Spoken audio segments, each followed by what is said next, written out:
हरि ओम भद्रं कर्णेभिः शृणुयाम देवा भद्रं वसे माक्षवीर्यजत्राः स्थिरैरङ्गैः सस्तनूभिर्व्यसेमहि देवाहेतञ्जदायुः। श्री गणेशाय नमः। मैं अतुल कुमार शुक्ला इस YouTube चैनल पर आप सभी का एक बार पुनः स्वागत करता हूँ और नित्य कर्म की श्रृंखला में आज मैं आप सभी के समक्ष लेकर के आया हूँ संकल्प करने का विधान। जी हाँ, संकल्प। जैसा कि आप जानते हैं, किसी भी पूजन पाठ दान इत्यादि में संकल्प का विशेष महत्व होता है। बिना संकल्प के सभी प्रकार के कर्म निष्फल हो जाते हैं। शास्त्रों में कहा गया है कि संकल्प च तथा कुर्यात् स्थान दान व्रतादिकम अन्यथा पुण्य कर्माणि निष्फलानि भवन्ति। अर्थात बिना संकल्प के किए गए सभी प्रकार के दान व्रत निष्फल हो जाते हैं। इसलिए प्रत्येक पूजन कार्य में आप ध्यान देते होंगे कि जब भी ब्राह्मण देवता आपके घर आते हैं, आचार्य आते हैं, तो एक संकल्प बोला जाता है और संकल्प में आपके पूजन का संपूर्ण विवरण होता है। संकल्प एक तरह से पूरा कार्य का विधान बतलाता है कि आप क्या करने जा रहे हैं, किस प्रकार से करने जा रहे हैं और किस लिए करने जा रहे हैं। अतः संकल्प सभी प्रकार के पूजन पाठ के लिए अनिवार्य है। पर आज का समय अर्थ प्रधान युग है, अतः जिस भी उद्देश्य से हम यह संकल्प करते हैं वह संपूर्ण पूजन उस उद्देश्य की पूर्ति में लग जाता है।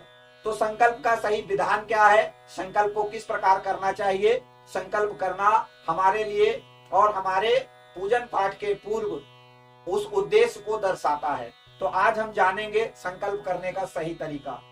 सबसे पहले तो हम यह जान लेते हैं किसी भी पूजन पाठ इत्यादि के लिए जो संकल्प किए जाते हैं, संकल्प दो प्रकार के होते हैं। एक सकाम संकल्प होता है और एक निष्काम संकल्प होता है। जी हाँ, सकाम संकल्प और निष्काम संकल्प। निष्काम संकल्प में हम भगवान से किसी प्रकार की कामना नहीं रखते हैं। जो भगवान उचित समझे तद अनुरूप हमें फल प्रदान करें, वह निष्काम संकल्प कहलाता है।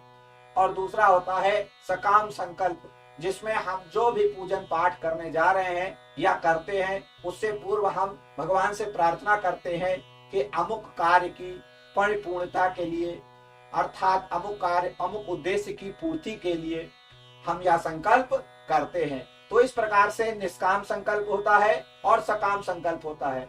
निष्काम संकल्प का तात्पर्य है कि जिस प्रकार हम कोई भी पूजन पाठ करते हैं और भगवान से कहते हैं भगवान हम आपसे कुछ भी नहीं मांगते, हमें पता भी नहीं कि हमें मांगना क्या चाहिए, अतः आप जैसा उचित समझे हमें हमारा कल्याण करे।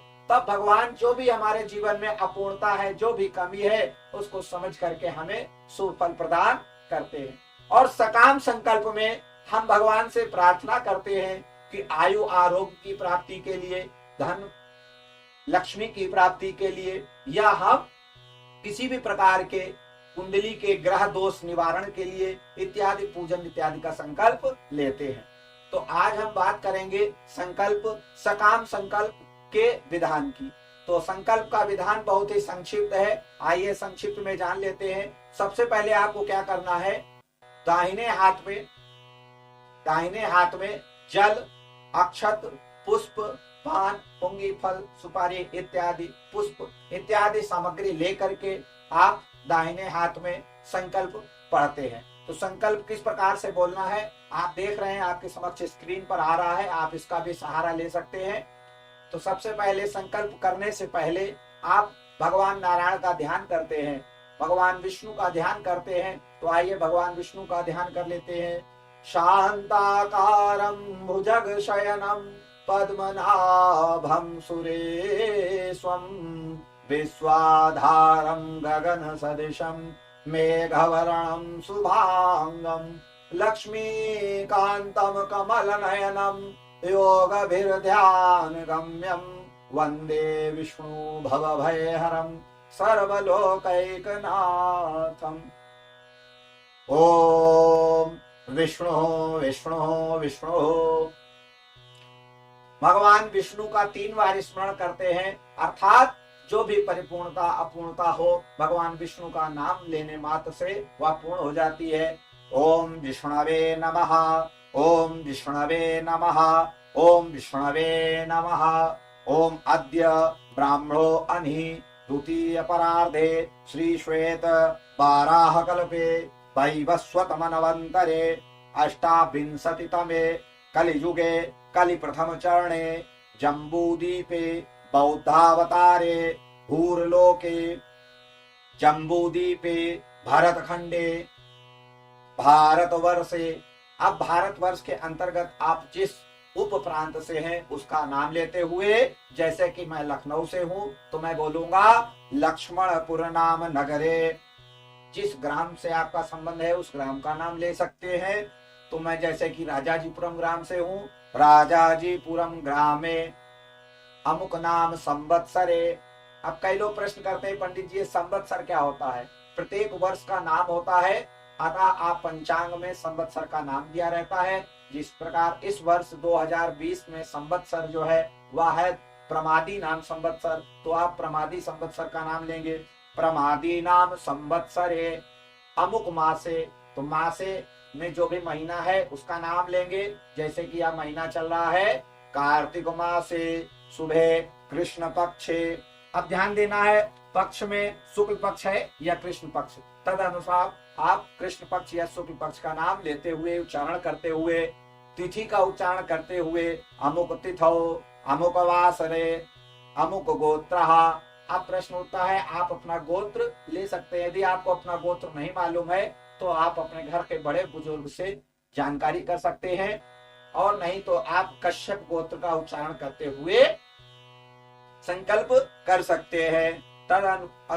उसके उपरांत आप अपना नाम लेंगे, जो भी आपका नाम है। अगर आप ब्राह्मण हैं तो शर्माहम, अगर आप क्षत्रिय हैं तो वर्माहम, अगर आप वैश्य हैं तो गुप्तोहम का उच्चारण करते हुए आप संकल्प में बोलेंगे सर्वकर्मसु शुद्ध्यर्थम श्रुति स्मृति पुराणोक्त फल प्राप्त्यर्थम श्री भागवत प्रीत्यर्थम च।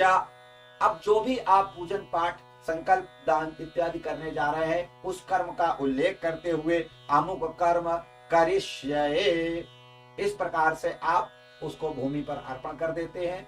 या एक छोटा सा सरल संक्षिप्त विधान है, इस प्रकार से आप यह संकल्प करते हैं। संकल्प के बिना जो भी आप पूजन पाठ करते हैं वह अधूरे होते हैं, इसलिए पूजन पाठ के प्रारंभ में संकल्प करने का विधान किया जाता है।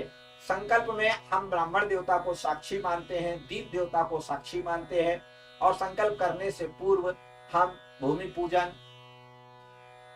आचमन विधान, पवित्रीकरण का विधान करके ही करते हैं। जैसा कि मैंने पूर्व वीडियो में बतलाया है, आप हमारे YouTube चैनल पर जाकर के आचमन का विधान भी जान सकते हैं। तो आशा है आपको हमारी ये जानकारी अच्छी लगी होगी। इसी प्रकार से और छोटी छोटी सी जानकारियां हम लेकर आते रहेंगे। जो भी ब्राह्मण बंधु कर्मकांड सीखना चाहते हैं या कर्मकांड में थोड़ी सी रुचि रखते हैं या इस क्षेत्र से जुड़े हुए हैं, तो वे इसको जान करके अपने नित्य पूजन पाठ या यजमान के घर जाकर पूजन पाठ में अभिवृद्धि कर सकते हैं। कुछ जानकारी चाहते हैं तो सीख सकते हैं, और आशा है कि हमारे ब्राह्मण बंधु इससे लाभान्वित होंगे। और जो कुछ त्रुटियां हैं इसमें, उसके लिए मैं क्षमा प्रार्थी हूँ। मुझे भी मार्गनिर्देशन आप लोगों का मिल रहा है, बहुत अच्छा लग रहा है। आप लोग जिस प्रकार से हमारी वीडियो पर अपने सुझाव प्रेषित कर रहे हैं, मुझे बहुत ही प्रसन्नता है। मुझे आशा है कि मुझे इसी प्रकार से आप लोग मेरा मनोबल बढ़ाते रहेंगे और मैं सुंदर सुंदर सी जानकारी